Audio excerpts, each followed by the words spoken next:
Sir, I am in D division. Can I sit with A division?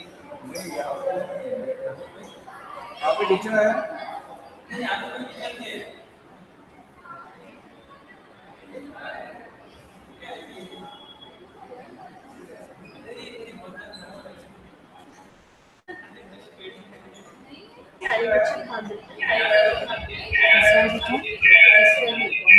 Hello हाँ Mahadev sir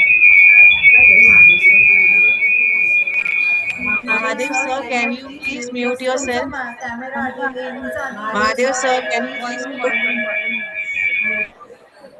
mike move करा आणि तुमचं तुम्ही आता L3 मध्ये आहात ना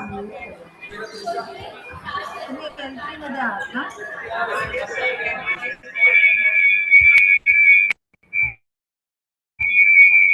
तुम्ही L3 मध्ये आहात ना हा मग L3 मध्ये SR BMS A डिव्हिजन आहे ठीक आहे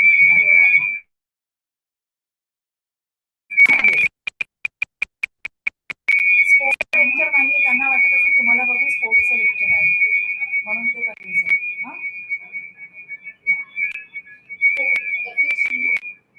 ये मेरा म्यूट क्यों नहीं हो रहा है आपका आवाज नहीं आ रहा है मेरा म्यूट नहीं हो रहा है म्यूट करूँ मैं यहाँ से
इंट्रोडक्शन सीजी को देना है सीजी कहाँ पर है सीजी मैम को बोल हाँ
Good morning, everyone. Respected Principal Ma'am, our esteemed speaker, Mrs. Dr. Meghna Sanjeeva Ma'am, dear members of Research Committee, all faculty members, and my dear students.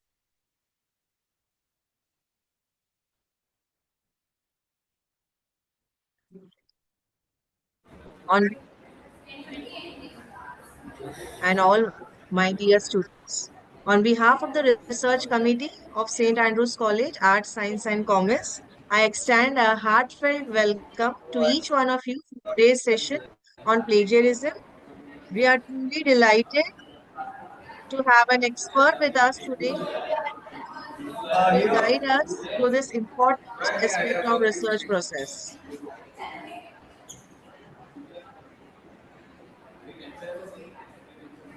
It, it is now my pleasure to introduce our esteemed resource person for today's session. Dr. Meghna Sanjeeva is the librarian at Vivekananda Education Society College of Arts, Science and Commerce, Mumbai, with over 2 decades of experience in academic librarianship. Her areas of expertise include scholarly communication, research support services, research metrics, research integrity, and academic library innovation.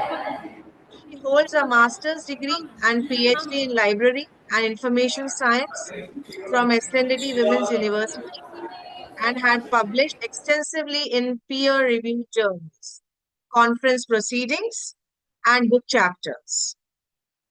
A regular speaker at national and international conferences, she has served as a resource person, session chair, panelist, and invited expert on topics such as research support, scholarly communication, research ethics, NAC, institutional development plans, and emerging technologies in libraries. Dr. Sanjeeva serves as Executive Committee member of ManLibNet, Associate Editor of ManLibNet Journal, and is actively involved in several professional and academic bodies. She is currently leading initiatives for the integration and modernization of libraries across the institutions of Vivekananda Education Society. Thank you, ma'am, for being part of this session and hosting our students for this important session. Now, the stage is all yours. I would like Dr. Meghna Sanjeeva ma'am to take over the presentation. Thank you. Thank you, madam, for this introduction. At the outset, I thank the management, the principal, and all the members of the research circle to invite me to address the students on this very important topic of ethics in research. At the same time, I also congratulate the research circle for their foresight for training students at undergraduate level for these important topics, because the ethical foundations, if laid at the earlier age at the UG level, definitely go a long way in creating a very good research culture within the organization and wherever the students go ahead also. So with this note, I would like to begin the session, if you permit. Can I share the screen?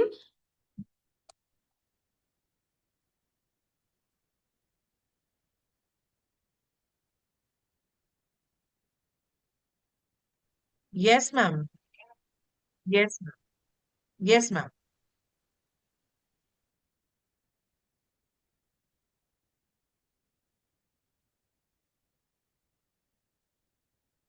Yeah. So is my screen clear and am I audible? Yes, ma'am. Yeah. You're Thank you. audible and screen is also visible. Yeah. Thank you. So today, as we all know, that we will be discussing about a very important topic of plagiarism, and we have come across this n number of times during our discussion, primarily with respect to ethics in research.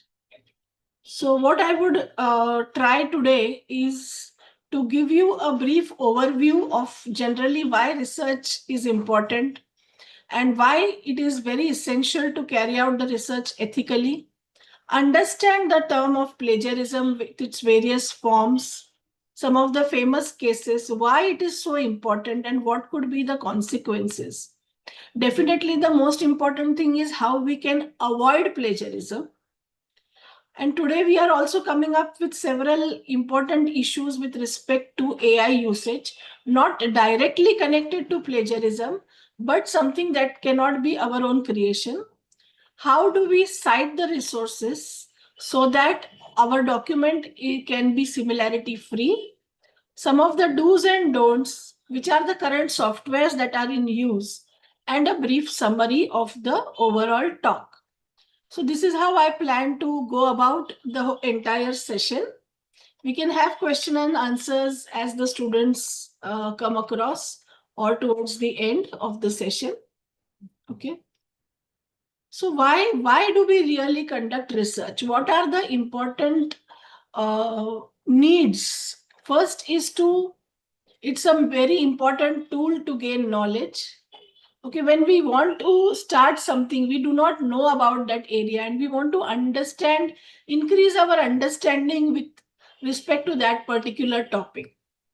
Sometimes there are some theories which are there in place, but we need to prove them. There is some evidence required for it. Okay, then time to time things keeps on changing, and then we need to understand what is the current situation.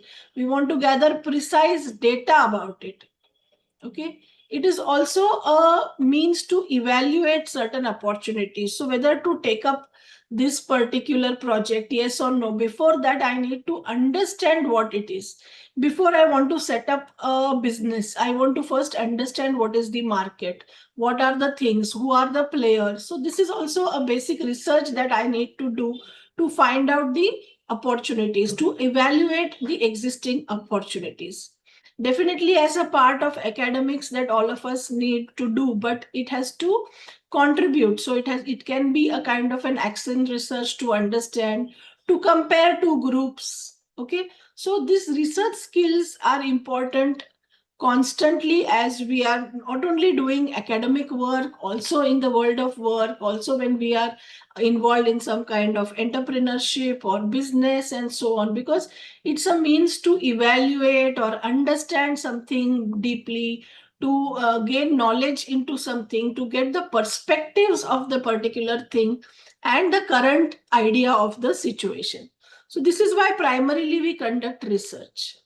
Okay, and what are the different kinds of research skills that are expected from students? This is just an overview, literature collection, the literature review, citation management, data collection, data visualization, and so on. So these are some of the research skills that the students must have. The very important thing about research is the integrity of it, because we are doing research to really identify something new or get something current data about something. And if those things are not done in a way which is ethical, okay, then the whole purpose of research is either defeated or failed. So in this situation, it is very important that we understand the concepts involved in research and its integrity.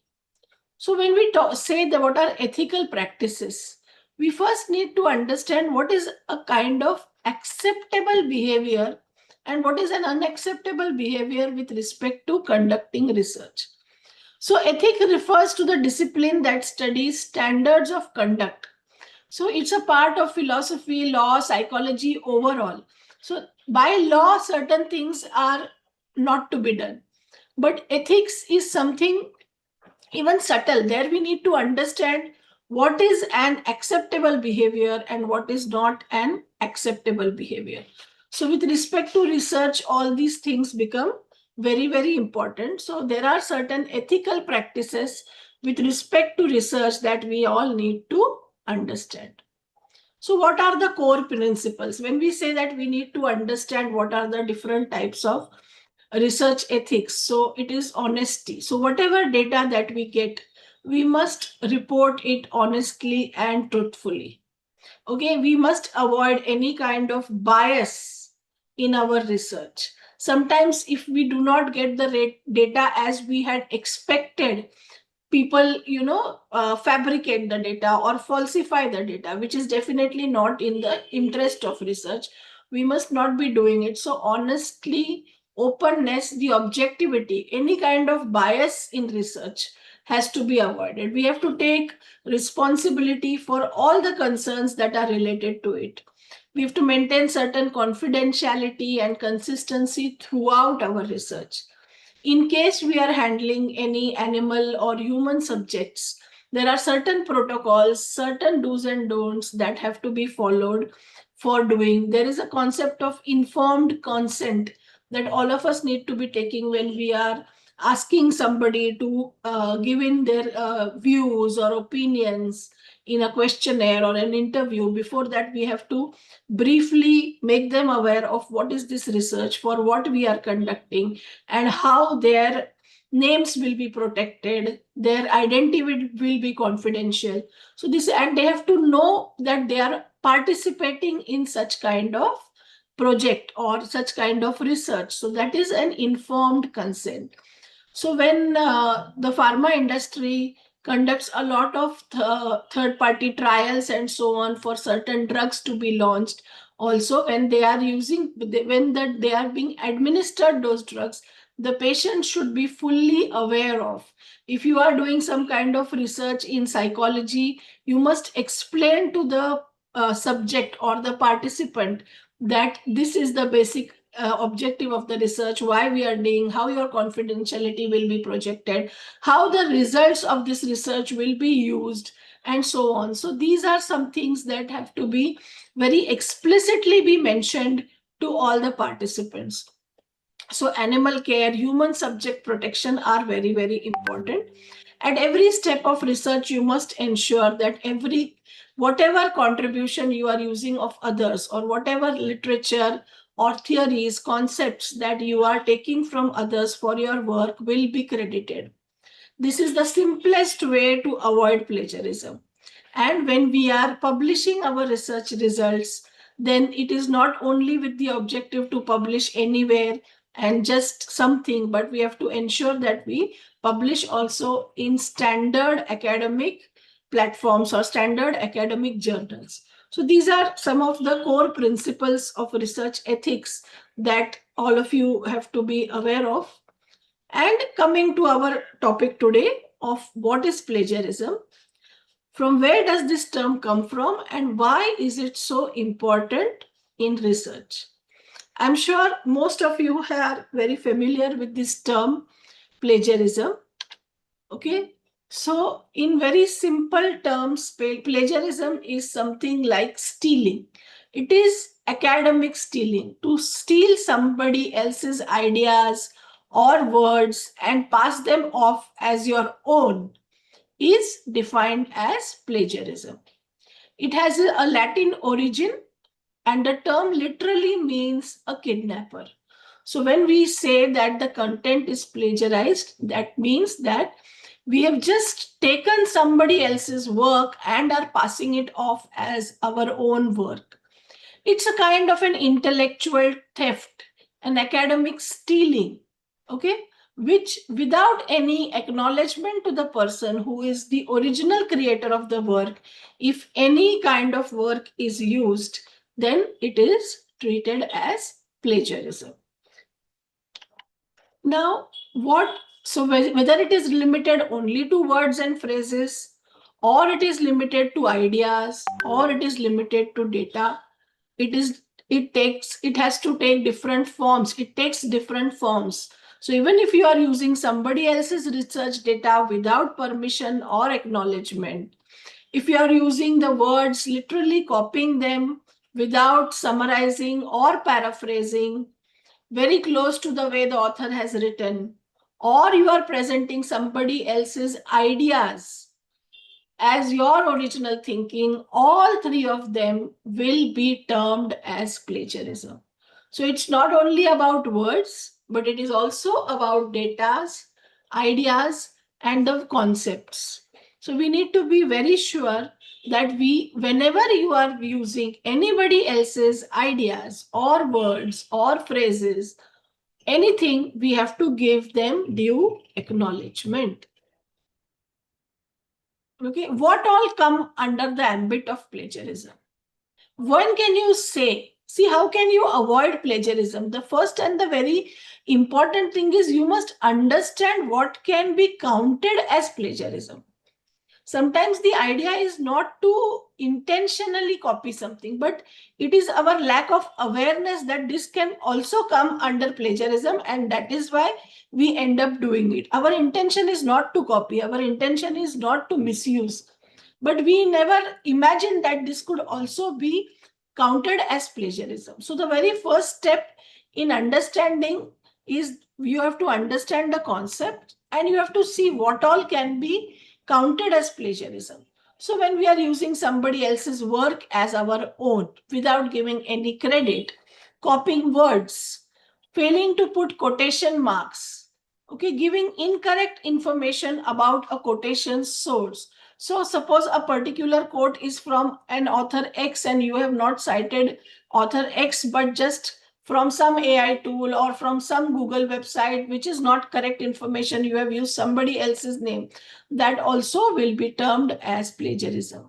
Just changed one or two words, but the sentence structure remains the same. That also will be counted as plagiarism. Just copying the sentence of the ideas and the work is not credited. Copying any image without citing the actual source or gaining the permission is also different type of plagiarism. So the music, the idea, the image, the data, the words, the phrases, anything that is copied without giving credit to the original creator will be counted as plagiarism. Okay, so as I mentioned before, that sometimes our intention is not to copy, but because we are unaware, we end up copying. So plagiarism can take different forms. Sometimes it's an intentional plagiarism because it's very easy to copy, and sometimes I end up doing it because I am not aware that this will be counted as plagiarism. But the consequences from both these actions are same. Okay, they carry consequences, but they are in different nature slightly, but ultimately they will be treated as plagiarized content. So intentional plagiarism means knowing that you are presenting somebody else's ideas, research as your own. It's absolutely cheating and it will definitely have serious repercussions. Okay, copying, downloading, or buying a completely entire paper or part of it and submitting under your name. Intentionally omitting the credit for other person. Okay, this is termed as plagiarism. Again, please be aware of this concept of self-plagiarism, where you have written something earlier in your earlier research paper, and then you are reusing it for more than one or other classes, assignments, where original work is expected. So what here is important is you have missed giving the credit to the original authors. So whether it is in your case or whether it is in the earlier cases, what remains utmost important is giving credit to the original creator. Now, what is unintentional plagiarism?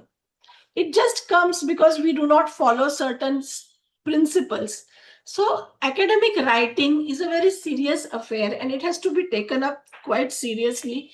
There are certain norms, rules and regulations which we all need to follow. We cannot have a disregard for certain scholarly procedures, and this will sometimes end up into unintentional plagiarism. So that we do not cite a source, we fail to quote it particularly in the exact author's word. We have kind of paraphrased it, but we have not used a complete paraphrasing technique. We have just changed words here and there. Okay, summary also has to be in all our words. So the whole thing is that we have to understand what are the rules and regulations when we are writing, when we are doing a serious academic writing. So whether it is intentional or whether it is unintentional, if certain norms, procedures are not followed, then your content will be similar to somebody else's content and will be treated as plagiarized content. Okay, let's just look at some of the famous cases of being under this plagiarism and this ethical issues. So you can see three different cases that I have given. So Michelle Obama's 2008 speech was mirrored very closely by Melania Trump in 2016. So much so that she lost her entire credibility after it was discovered that it was so similar to the 2008 speech of Michelle Obama. Okay, now such a big personality and the stakes are so high. And when such kind of a person is caught in a very simple thing as it appears to be, like plagiarism, the entire image of the person, the academician or any kind of researcher is completely lost because you have engaged yourself in such kind of unethical practices. Jane Goodall, a primatologist who works on nature and all of the other areas, in her book, there were a lot of plagiarized content. Now, the book was The Seeds of Hope, and the book was co-authored by other person, and there was a lot of issue and disputes going on because Jane Goodall was completely unaware of what her or his co-author had kind of written. So in such kind of situations, what happens is even we are responsible for our co-author who has not followed ethical practices. So when you are getting into any kind of collaborative work or doing things together, all the group members have to be on one page. All of you have to be carefully following the ethical guidelines. Not that, yes, I did, this was part of the work that I did, and I followed all the rules and regulations. I took care of all the content. I took care of all the citations, references, and so on. But I am not aware of what my co-author did. But ultimately, it will end you up also in deep trouble because you cannot pinpointedly say that this was written by A author and this was written by B author. So in that case, it becomes very important that as a group or as all co-authors, everybody needs to be on a single page and follow all the ethical practices or have a system to check each other's work and see to it that everything is taken care of. One of the Indian case studies, a chemistry professor was accused of plagiarizing content across 70 different papers that were published between 2004 to 2007. Okay, so such kind of cases, when they come up, the person loses his or her complete whatever is the prestige or whatever is the name the person has worked for and is there for all these years is completely lost because the person is found cheating or the person is found in academic theft and intellectual theft. So plagiarism has its different forms in terms of words, in terms of data, images, ideas, and so on. And what is very important is giving the credit to the original creator or the original author. Okay, and we keep on wondering that why is it so easy? Why do students really want to plagiarize? And let me tell you that this is not limited to students and academia and researchers, but it goes much beyond that. There we have found various cases of journalists, professionals, public figures, the cases that we saw just now also it's across the globe and not only limited only to academic world. Okay, why? Because it is so easy to copy. Many people want the easy way out, so they would rather copy than to take care into proper citations. Only if they take care of properly citing, properly paraphrasing certain things, the question of plagiarized content or question of similar content does not arise. But it's just the ease of copying that has completely outpaced the habit of good citation behavior or good citation practices. And with the digital world, things have become more and more easy. Digital text, very easy to copy, Control C, Control V. And you have to remember one thing, students, that the easy it is to get copy, the easier it is to get caught nowadays. It is very easy because the softwares are in place. The softwares very accurately detect what kind of which paragraph, whether it's an idea that has been copied, whether the text has been copied. Very clearly the softwares give you all this data. So if it is easy to copy, it is easier to get caught as well. So it's very important that we understand the repercussions also of this kind of intellectual theft and what we need to avoid it. Okay. It's just not an academic risk. What begins as a simple thing in the classroom later surfaces in the career. In terms, if you are a researcher or a professional or a journalist or writing any kind of public statements, it just goes beyond that. What begins as a shortcut in the classroom then takes up a larger form in the professional world, which is just beyond a grade. It's not about a grade or a marks or something. It goes much beyond that. So before I said that I really appreciate the college and the vision that you train the students at the early stage for such kind of ethical practices.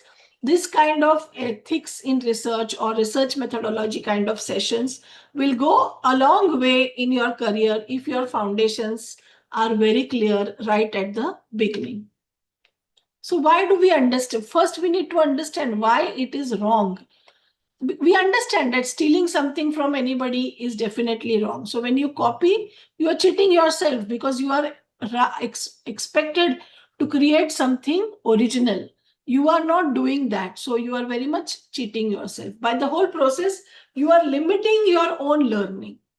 The whole idea of giving such kind of assignments or such kind of projects to you is to expand your learning horizons. And if you cheat yourself from this, it is definitely not going to help you. Your mind is not going to get expanded. Your thinking is not going to improve. Your writing is not going to improve. So this is not going to take you anywhere. It's just a shortcut, but will lead you to trouble much sooner. And ahead in your career, it will have its own repercussions. Okay, the consequences are definitely not worth the risk that you are trying to take. It's only a simple thing of giving credit to the person who has done the original work, which will save you from the entire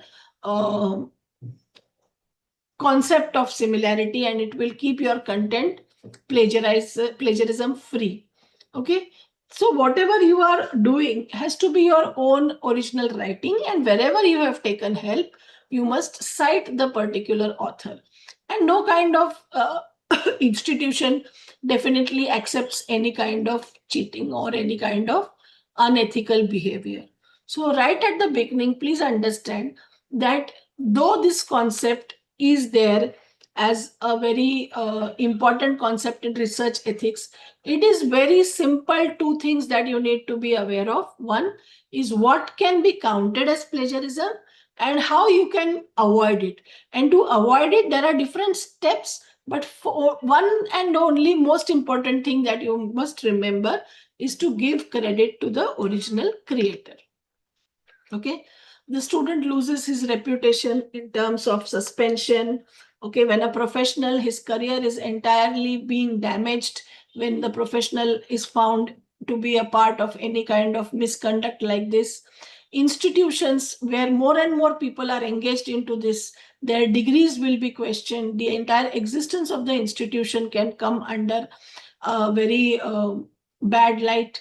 Then there are legal repercussions, there are laws, there are UGC guidelines with respect to academic research and plagiarism that only up to 10% similar content is acceptable. Beyond that, there are various rules and regulations about how one has to repeat his work, how much time will be given, and so on.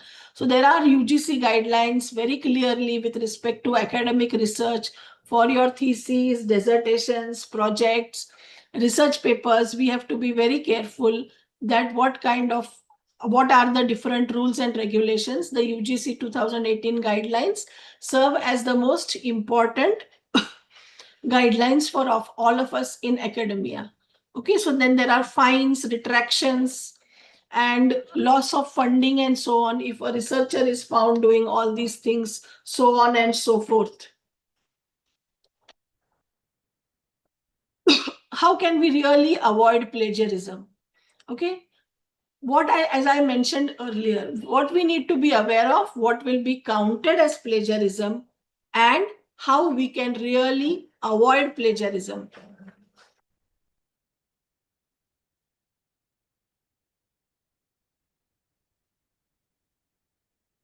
You have to understand these three methods very carefully.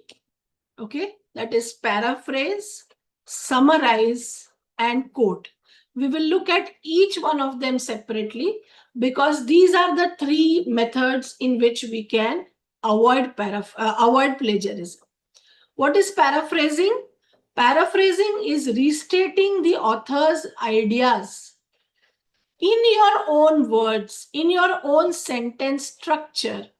Okay, not just replacing words by synonyms and the sentence structure remains same, then also it will be considered as plagiarism.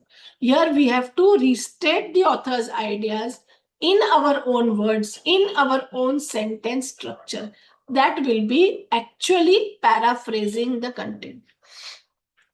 When we have to summarize the content, we have to briefly state the main points that the author wants to say, again in your own words and in shorter than the original methods. That is summarizing. When do we say that we have to summarize? When we are summarizing something, means the content has to become shorter and it has to be written in the different ways than how the author has written, in your own words. That will be summarizing. And quotation, where we feel that the exact words of the author give more meaning than by changing the words, we have to use them as they are into inverted commas or as the case may be and cite them. But whether you are paraphrasing or summarizing or quoting, all these three must be followed by citations within the text and in the reference list. Okay, you understand the terms in text and reference list. Towards the end of the project or the research paper or any kind of assignment, is there a list of references that we have used for that particular research paper? And when we are writing the paragraphs, say our literature review, some introduction, if we have used any concept or any idea given by some other author, in text also you have to mention about the particular original reference. Okay, so whether you paraphrase a content or you summarize something or you are quoting something, in all the three cases, a reference or a citation is must. It's not that just because you have paraphrased something or you have put something in quotation marks and do not give a reference, it will not be counted as similarity. It will definitely be counted as similarity in any of the three cases that you use, whether you have paraphrased a content or whether you have summarized something or whether you have quoted something. All of it must be followed by citations. Okay, this is very important. Otherwise, students are under the impression that I have paraphrased this, now I have written it in my own words. That doesn't mean that now it is not required that I put any kind of citation. Okay, as I have mentioned before, academic writing is a serious affair and it has to be done according to certain systems that have been laid down. So it is essential that we cite in text and in the reference list, even if we have paraphrased or summarized any content. Okay. So to paraphrase is to restate somebody else's idea in your own words. Okay.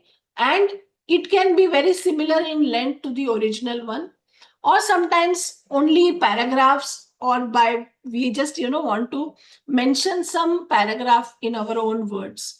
It is definitely much more than substituting by synonyms.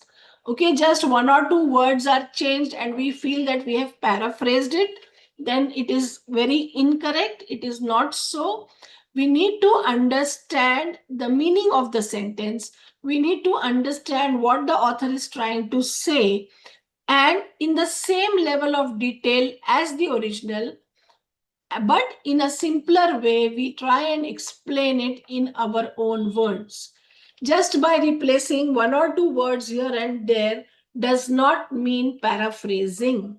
Paraphrasing means completely writing it in our own words after understanding the idea, its level, and the details. Okay, so we cannot ignore the idea, the details, or the length at which the author has written on a particular concept while we are paraphrasing. We need to take care of all these things as well.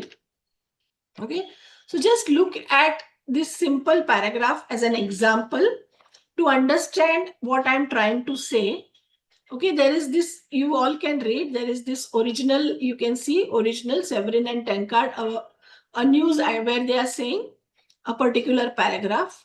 In the first attempt, what has happened is there is no connection. We are just, in first attempt, what happened is they just tried to replace it into words without any citation or without giving any reference. In the first attempt, it was done like this.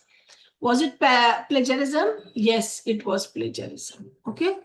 In the second attempt, what happened is citations were added, but the sentence structure was very much as the original one. Will it be called as plagiarism? Yes, because the writing is, in the first case, there is no citation. It's very close to the original one, but without citation. Will it be plagiarism? Yes, it is plagiarism. In the second, the citation is added, but again, there is nothing done so that the words are not in the author's word. It is they are not self words. It is not written in the own writing. It is again kind of using the words written by the original authors. Will it be as called as plagiarism? Yes, even though there is a citation, but the words have not been changed the way they should have been changed. They are not written in the own words of the other person or the researcher who is doing right now. Then also it will be termed as plagiarized despite having given the citations. And at the third attempt is a successful paraphrasing attempt, where now you can read the first paragraph and the last paragraph and understand that how this paragraph has been written by the researcher in his or her own way along with the citation, and therefore it will not be termed as plagiarism. Okay, so this you have to understand that even if you have given a citation but used it very similar to what the author has said, it will still be called as plagiarized content. Here you have, in the first attempt, you have not given any citation. Definitely it is going to come as plagiarism. But the third attempt is a successful paraphrasing because it has been written in the words of the researcher and a citation is also given. Okay. When we talk about the second technique of avoiding plagiarism, the first one was, of course, paraphrasing. The second one is summarizing, where we are reinstating the entire information in a shortened version. Okay, that includes this central argument or the central concept of the entire thing that the author wants to state. So do not summarize it like an essay with repeating the same points. Keep the central idea or the central argument in mind and shorten it in your own ways. Keep opinions very much separated and reintroduce the author's name again so that it is very clear that you are summarizing for this particular what this particular author had earlier written. Okay, again here what is important is it has to be in your own words. Now paraphrasing, you need not cut down the length. As far as possible in paraphrasing, you don't cut down the length too much because you want to maintain the idea, the details, the way the author has said in your own words. But summarizing by the word itself indicates that you have to shorten the version. Okay, keeping the central argument as is. So the first way of avoiding plagiarism was paraphrasing, where you write in your own words along with a citation. The second, if there is a lot of things that you want to write, but not in as much as form as the author has written, you can summarize the concept that the author has written again with a citation. That is the second technique. Okay, whether it is paraphrasing or whether it is summarizing, what remains most important is to understand what the author has said. So there's a thumb rule in any kind of citation is that do not cite till you have read the reference. Anything will come from Google Scholar, something will come from AI. Don't cite or don't write based on that content unless and until you have read the original source. Okay, because when I am writing it for my paper, for my research, my context may be different. And when you are writing for your paper or your research, your context will be different. So what the author wants to say, if you are just taking from what I have written, then that is not a correct way. You must read the original source. You must always read the original source when you are citing anything, when you are paraphrasing anything, and when you are summarizing. Maybe it will take 1 or 2 readings as you are new to the topic. As you get into the topic, your reading has expanded, you will be able to understand the topic faster and will be able to restate it in your own words. But in any cases, what remains very important throughout research at any level is do not cite till you have read the original reference, not what somebody else has written from what the author had originally written. Okay, so it is very, very important. There is a very good website called as Purdue Online Writing Lab. Okay, this gives us a very good idea about all these concepts related to paraphrasing, summarizing, what is plagiarism, and there are a lot of online kind of exercises which will help us do all this. Even with respect to citations, this website is a very good website that all of y'all can definitely try. Okay, then coming to the third technique of avoiding plagiarism, after paraphrasing and summarizing, we now come to quotations. So when we are talking about quotations, we must include the author's last name, publication page, where what has been written and so on, and put it into inverted commas. Again, the kind of citation management tool that you will be using or the reference manager that you are going to use. So if there are more than 40 words, how it has to be written, it will all depend on the style manual. Okay, so in subjects like psychology, library science, we used APA, that is the American Psychological Association guidelines for citing the references and so on. So there are definitely some rules about it. So how many words can you put in inverted commas? Beyond certain words, how it has to be put. But whatever, why do we quote? Because we feel that the author's original work conveys the meaning much better than what we want to write. For example, poetry. In case of poetry and all, we don't want to write the meaning. We exactly want to say what the author wants to say in those words because the impact of those words is definitely more.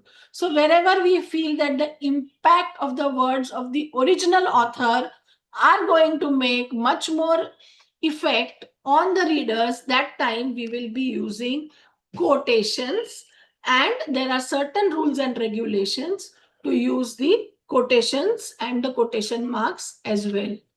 Okay. So when do we use each type of method?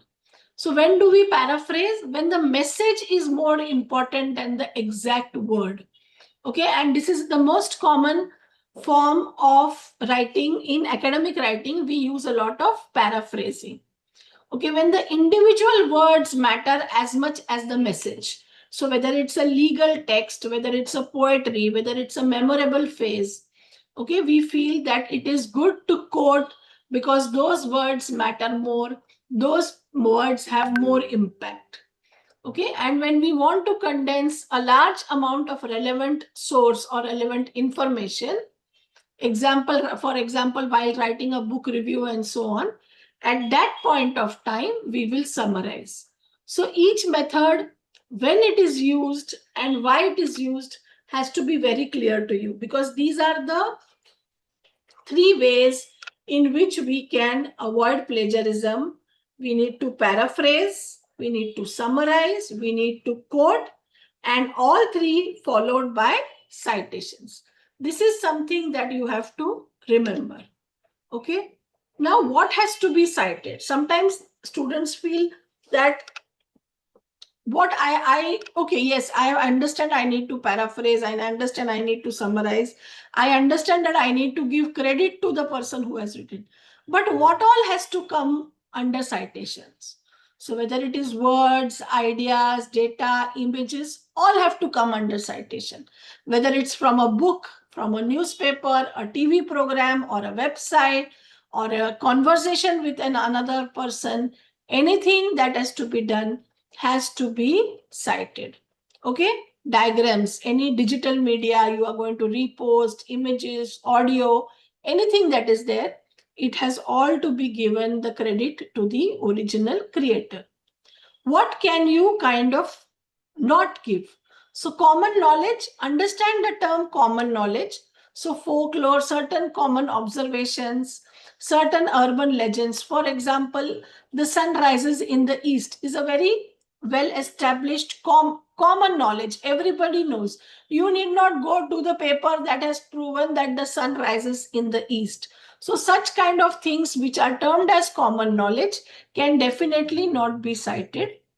All generally facts that are accepted in a particular field that don't need any citation. Your own experiences, your own observations, your own insights do not need any citations. The results that you are getting from the field experiments or from your lab, your own work, which you have not earlier used anywhere. Please remember, because we spoke of something called as self-plagiarism also earlier. So if you have used it in a particular paper, a research paper, or a document, then you give a citation to that, even if it was your own, and even if this is your own. But what you are writing for the first time, your experiences, your observations, your data from your field experiments or labs, all this need not be cited, and common knowledge also need not be cited. Okay, anything of general, that is factual information, which is available in public domain, needs no citation, and there are a lot of references about this everywhere. Okay, specific common knowledge, certain things are common within a specific discipline also. But in case when you are not sure whether this will come under common knowledge, it is always better to cite it. So what is the rule of the thumb? The rule says, if you are in doubt, then you cite it. You are unsure whether it is a common knowledge or whether it's okay not to cite it. If you are unsure about it, please cite it. So 2 rules that you have to always remember throughout your academic writing is that you are not going to cite anything without reading the original reference, without reading it thoroughly, not just scanning it, or because you have to when you have to paraphrase or when you have to summarize, you have to thoroughly understand what the author wants to convey, what the author wants to say. Therefore, you need to read it thoroughly, and if you are in doubt whether you don't know this will be classified as common knowledge or no, in that case, you should cite it so that there is no confusion of whether this is a part of similarity or no. It's better that you cite it. Okay. Now, I have been saying this constantly, that cite it, give a reference, cite it. So for that also, as I said, academic writing is an entire process. It has its rules and regulations. So all of you must have heard of either any of this kind of reference or style manuals, as they are called. So these are nothing but these, in each subject, they give certain guidelines as to how a particular reference has to be cited. Okay, how it has to be written in the reference list. So as I mentioned, the APA guidelines, very common to psychology, education, library science, and so on. MLA, that is the Modern Language Association, is used in English literature and language studies. Chicago Manual of Style is used in humanities. This is mostly an alternative to the MLA. And for science, we have different guidelines. One of them is the Council of Science Editors, which is used in natural and physical science. Then we have the nature referencing style. Then we have the chemical abstracts style. The biology people use the PubMed style. So there are n number of, in science, there are n number of style. But in social science, humanities, primarily we stick to MLA, Chicago, and APA. So each of these guidelines give us a way to cite a particular author. So if there are two authors, how they will be treated. If there's an editor for a book, how it will be treated. If it's a website from a journal, if it's a website, how it has to be started. If it's an article from a journal, how it has to be cited. So certain rules and regulations are always given in these kinds of manuals called as style manuals or reference styles. Okay. And I mentioned about the Purdue OWL website. On the Purdue OWL website, you will find very good tutorials for each of this. Okay. So as we are reading and as we are coming across certain papers that we want to cite later on, make notes in your own ways, write the complete citation. You can use various reference managers like Zotero or Mendeley for this. So because you are doing everything technologically today, otherwise the older system used to be to write down the entire reference and so on. Today you don't have to do that, but you can use various tools assigned for that. Okay, so proper referencing in the format as defined by any of these style manuals are very, very important. Even if the reference is not written in a proper way or the in-text citation is not written in a proper way, your content, even if it is paraphrased well, but the citation is not mentioned in the way, in any of these ways, then also it comes under similar content. Okay. So proper quoting is important. Along with that, proper citation. So each of the citation managers have different, for example, is given if you want to put it continuously, how you will give. If there's a block quote for quotation more than 40 words, how will you write, followed by what? So there are systems to do all these things, and which are very clearly mentioned in the style manuals that we have earlier seen about. Okay, now let's come to this important topic of AI generated text and academic integrity. We are talking about plagiarism. Let us also talk about very briefly about the AI generated text, because this has become another kind of a academic integrity issue in the recent times. Okay. Now, where does it fit? If you have generated something from AI, you cannot say you don't have an author. Whom will you give credit? What is there? So now most of the higher education institutes are developing their own policies for AI generated text. And what are they constantly telling the students and the researchers is that nobody is saying do not use any AI or generative tools or any AI tools. Tools are there and we all are bound to use them in different ways. Okay, but what is important is again same, that we disclose the usage. Okay, you remember I previously said the easier it is to get copied and the easier it is to get caught also. In the same way, to use AI is very, very simple. Now people will not even go to Google, look at websites, then try to compile and then try to do, because everything ready-made, you can get the whole paragraph written by AI and this. But all the similarity tools, that is all the plagiarizing detecting softwares, now give a AI report as well. It will be flagged as AI content. Because students, please remember, the whole idea of giving you these research assignments and so on is to test your originality.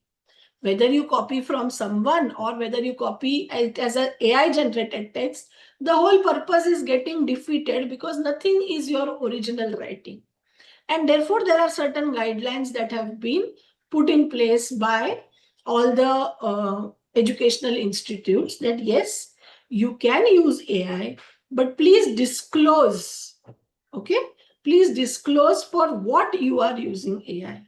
AI is not a replacement for your original thinking, your original creativity. It can be a tool, it can be a support, it can be an assistant to do your work fast. Okay, anybody using AI does not become a researcher, just similar to the way anybody using Microsoft Word does not become an author. The thought has to come from within. The thought has to come from within. Microsoft Word is just a tool to put it on place. Similarly, AI is not going to make you a researcher. The researcher is going to be within yourself. AI is not going to make you a researcher the same way as MS Word did not make authors. Okay, using a calculator does not make anybody a mathematician.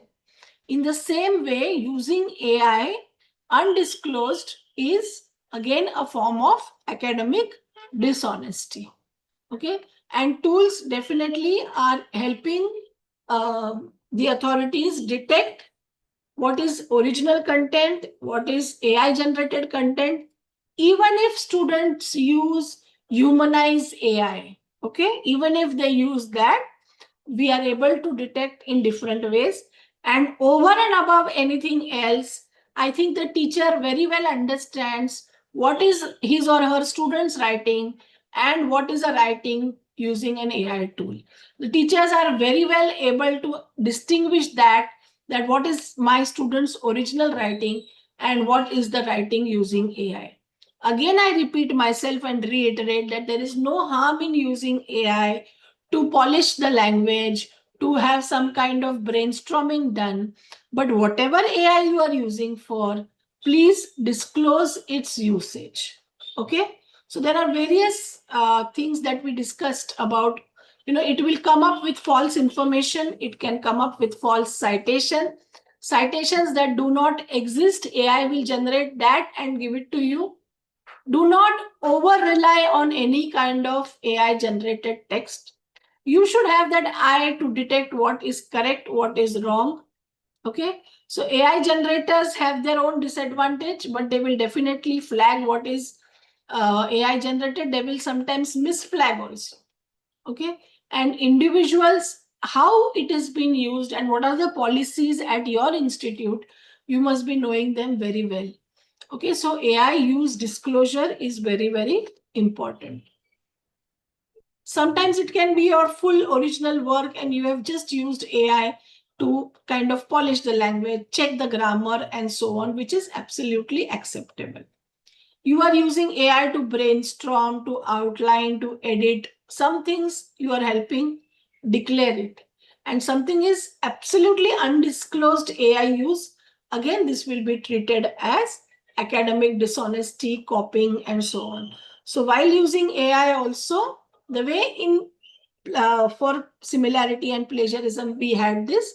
For AI also, what is important is disclose the use what you have done for AI. What is using AI tools responsibly means is disclose what you have used AI for, verify The most important thing is verify what you have, what AI has generated for you.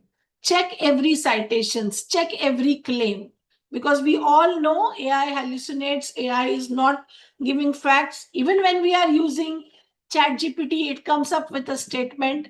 ChatGPT makes mistakes. Please check. Isn't it? You must have all seen that. So please be very careful and use the AI tools responsibly. Keep the thinking yours. The originality has to be yours, and later on you can use it for any kind of polishing. Okay, so there are some do's and don'ts that we all need to keep in mind when we are preparing for any academic writing, whether it is plagiarism or whether it is to avoid AI misuse and so on. So we have to always scan reading, read it, understand, go to the conclusions, overview, take the make your notes, research, write it well, summarize it in your own words. Today you will say, ma'am, we need not do all this because there are so many AI tools which are going to help us do that. Okay, use them to the certain extent, but not without reading the original reference.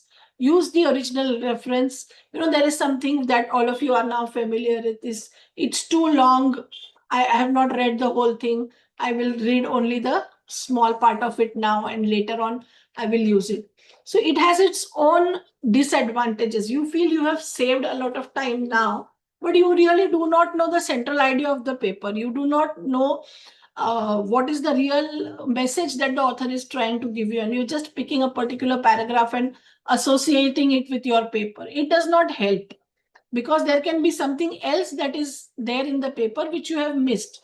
So very important is to at least read the original source once, and then you summarize it in your own words. For that you can use a tool and so on, but read, lay your hands on the original reference before you make use of it in your research work. Okay, do not do this patch kind of writing, copy pasting, forgetting to cite and so on. These are not things that are expected when we are doing academic writing. Just copy pasting here and there, it will still come under plagiarism. Okay, so do not do that. Then there are various softwares. We have been mentioning about softwares. These are tools. Okay, and they do not they are just helping us to detect the similarity. Sometimes it is unintentional, as we all know. So there are two very important softwares, Turnitin and Drillbit. Each of the institutions have access to either of it or so on. So students can use it. Drillbit is a Make in India software and is now UGC has given it to most of the universities in India, and it is a very well accepted software that all of us can use. So Turnitin or Drillbit, any of them, they also come with their AI detection reports as well as the similarity. And as I mentioned to you, UGC has laid down guidelines in which we know what is an acceptable limit of similarity. Anything below 10% is an accepted limit of similarity, that it is accepted in any kind of research paper or in assignments or in your thesis and so on. And beyond that, you need to revise it again, bring it back. For that, you must know the good citation practices, stick to any of the reference manual.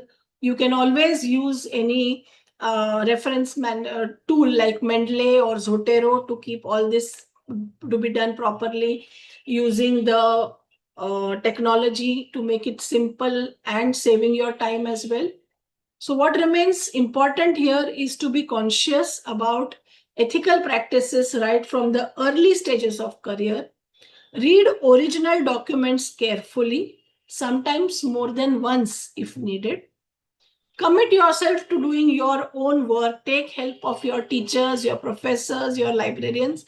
If this assignment is unclear to you, or if you need help in citation and so on, make citation do it very carefully and consistently, citing sources. It's a matter of practice. Okay, choose the right method, whether you want to quote, whether you want to paraphrase, whether you want to summarize any kind of material. Disclose use of any AI tools as per your institution's policies. And finally, run your assignments through the softwares, either Drillbit, Turnitin, and so on, and revise them accordingly.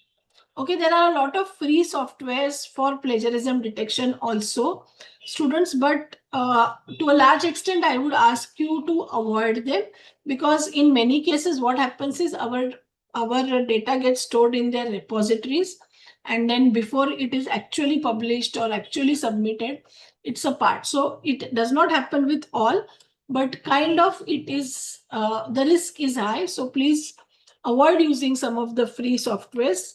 Take help of your librarian, your teachers who will guide you in this aspect. Okay, and make a conscious effort to do a good academic job. Okay, some of the references which I have used throughout my PPT, and if there are any questions, I would be ready to take them. Okay, so if you have any doubts with your citations, how to go about, read carefully on those, make it a practice, go through the Purdue OWL website, which has a lot of tutorials, a lot of exercises which will help you.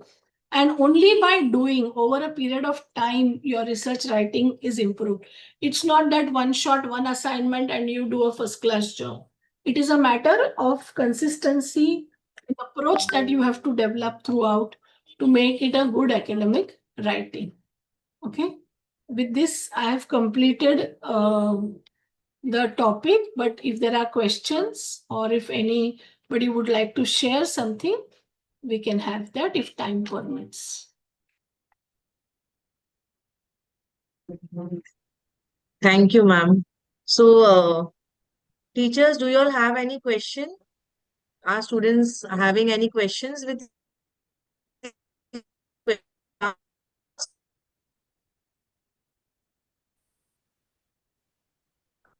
Oh, I think like,